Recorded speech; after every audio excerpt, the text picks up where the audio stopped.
This week in IT SPARC Cast, UniFi lets you roll your own. Cisco donates its coolest acronym, and AI writes unsecure code, just like you. Just like you.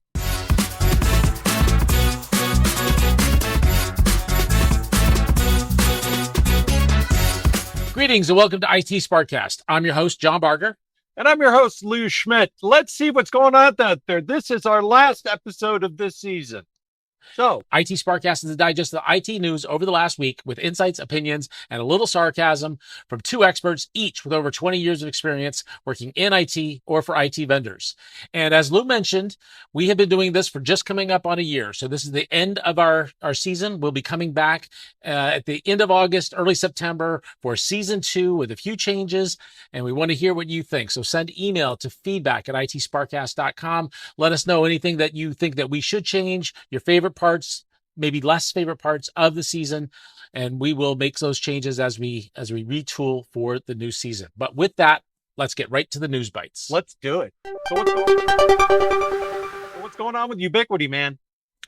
So this is really interesting. So Ubiquiti has jumped on what has been a little bit of a hype train recently, and they're getting on board with some MSP related things. But what I find really interesting is they're now introducing the UniFi OS Server for MSPs, which means that you can run many of the network OS applications that UniFi offers on your own hardware.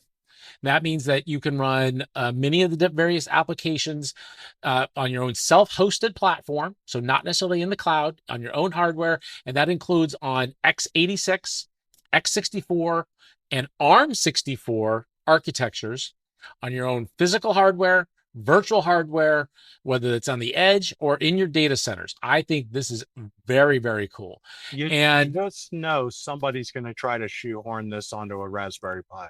Oh, absolutely. And I'm there for myself. Absolutely. So some of the things that this includes is InnerSpace for their environmental and RF analytics, their SiteMagic SD-WAN tools, their centralized update management, and their UniFi Identity Zero Trust for users and devices. So this is really, really fun. This also includes cloud integration via their site manager. And again, this follows their existing no subscription for the licensing. So this continues that whole piece where they don't charge you any ongoing licensing costs. Wow. And this is currently in early access. So if you are on the early access program, then you might have access to this. And generally, this has been getting very positive reaction. So people, their network administrators, their MSP users, and people on Reddit have been really, really excited about this. Personally, when I read this, I immediately perked up, said, wow, this is very, very cool. I'm actually a big fan of the hardware I have from UniFi, but being able to roll your own and maybe run test environments, or to be able to scale out to maybe bigger hardware to get more throughput or whatever it might be. Or if you wanted to build out a large scale environment as an MSP, I think this is really, really exciting. I think that Ubiquiti is making a lot of really good moves right now. And given the mergers we've been seeing and some of the turmoil in this sector, they're making some really moving into MSP space right now. Absolutely lovely. And again, so this is great for MSPs. It's great for large scale enterprises if you want to scale out, but it's also home labs or test labs or other advanced use cases. So maybe you want to do a test rollout, or maybe you're a sales engineer and you want to do demos and you want to be able to configure things, or maybe you want to do other test environments that you maybe need to make changes, and you want to be able to roll up a VM, break it, and then just destroy it and bring up a new one. Perfect for those kinds of test cases. So, all right. So with that, Lou, why don't you bring us to what's going on with Cisco? This is really interesting because this is a piece of the pie that we've needed. So a couple weeks ago, we talked about an effort that brought A to A, or agent to agent communication, to the Linux Foundation. And this is a very crucial capability we have to have so that agents can talk to agents. Well, Cisco had a program going, Cisco's Outshift, called AGNTCY. Yes, The military doesn't just get the cool acronyms; they nab the good one here.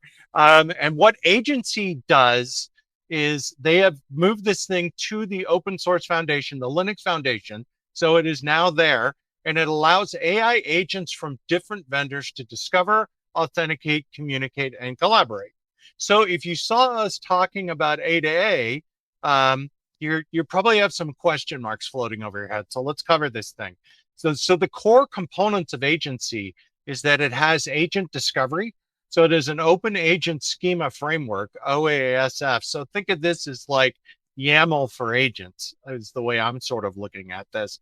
And it's decentralized directory, which is analogous to DNS.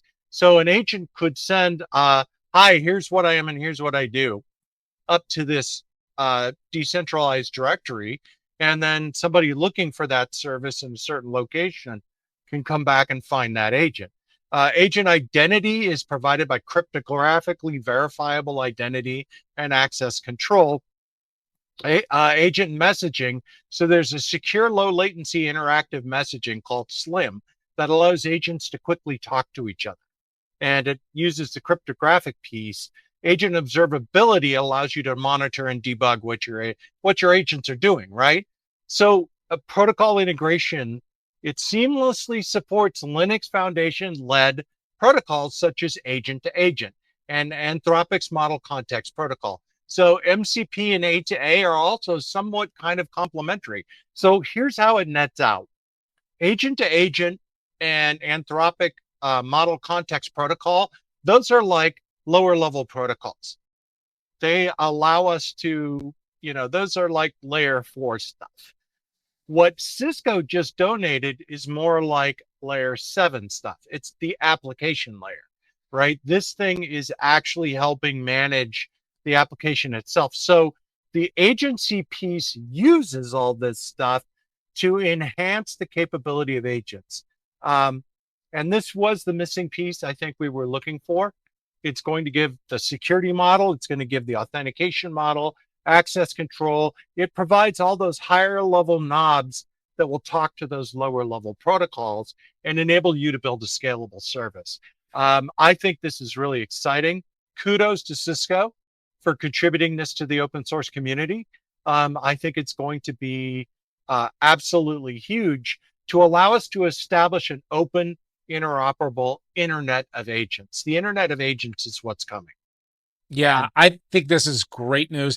And the fact that there are so many different organizations thinking about the interoperability, there's too many cases where you see a new frontier, and I'm specifically thinking wireless networking, where they're closed environments and the ability for interoperability in those environments. And SD-WAN is another one where they don't interoperate well together. That and really, I think stagnates the development and the forward momentum. And in this case, we're seeing the interoperability of different AI technologies and different agents to be able to work together, which really almost has to happen for us to move forward at the rate that we need to. So it's awesome that this is happening. I'm really excited for that. It's really nice to see that. I mean, if you look at companies that are doing this, they're assuming they are not going to be able to do the full stack, which is completely realistic. You are not going to be able to do the full AI agent stack, period. I don't care if you're IBM or Cisco or Google or Facebook, ain't going to happen, right? There's too much out there that you have to touch. So being able to do this the way it is, this way, I think it solved the problem that we talked about before we ran into that wall head first. And that's what's unusual. But speaking of running into walls, we are in the midst of a major shift. Obviously, AI agents being able to find each other and do cool things is great. But what is going on? AI code generation is now the thing. And what's happening with that, John? Yeah, so from both Slashdot and Business Wire, we're finding that Veracode has found that AI agents aren't necessarily any better at building secure code than humans are. And they're finding that in the testing of when we're doing vibe coding and all these other cases where we have AI generate code for us, we're also getting a lot of security risks. And how much? we're finding quite a few cases. So researchers ran 80 curated coding tasks on 100 different large language models. So they ran quite a bit on quite a few different tools. And what they found was that in 45% of the cases, the AI generated code contained known vulnerabilities such as OWASP top 10 issues like SQL injections, XSS, and log injections. And when presented with choices between secure versus insecure code, AI models selected less secure options 45% of the time. Ooh. And when writing in Java, it emerged as particularly risky with over 70% failure rate in secure code generation. And in other models like Python, C#, and JavaScript, it showed high vulnerability rates of between 38 and 45%. This problem is systemic. It's across all of the models. It's not due to the model size. Okay. Larger AI models perform no better than smaller models at avoiding that insecure code. So this shows that the more increasingly reliance on vibe coding that we do, where we sit there and we describe what we want and have it generate the code, is actually injecting more security issues than where a more senior person is writing code. So this just Okay. goes to what we've been saying before, is that it's okay to use these tools, but you can't just blindly trust that what you get is either a good or now secure. You have to review it. This doesn't mean that you have to give up on your CS degree. This doesn't mean that that you can blindly trust. Just like you can't blindly trust when you ask an LLM a question and expect it to be 100% accurate, you can't expect your code to be correct or secure. So what is fixing this going to look like? Is it going to be a separate AI agent, as we were speaking in the previous thing, that goes in and security checks the code? Or is it going to be a security check module that lives within the process of vibe coding? What do Yes. you think, John? Yeah, I think it's going to be both. I think that Hmm. you need a number of different of eyeballs to look at this, both AI eyeballs and human eyeballs looking at this. So you can't give up on your QA team. You still need your QA team. You need tools like the Google OSS rebuild that we talked about last week Yeah. that should take a look at this at the initial review and say, hey, did something weird happen here? Is there something that obviously glaring here? You need automated test tools. You need human testing and all along the way.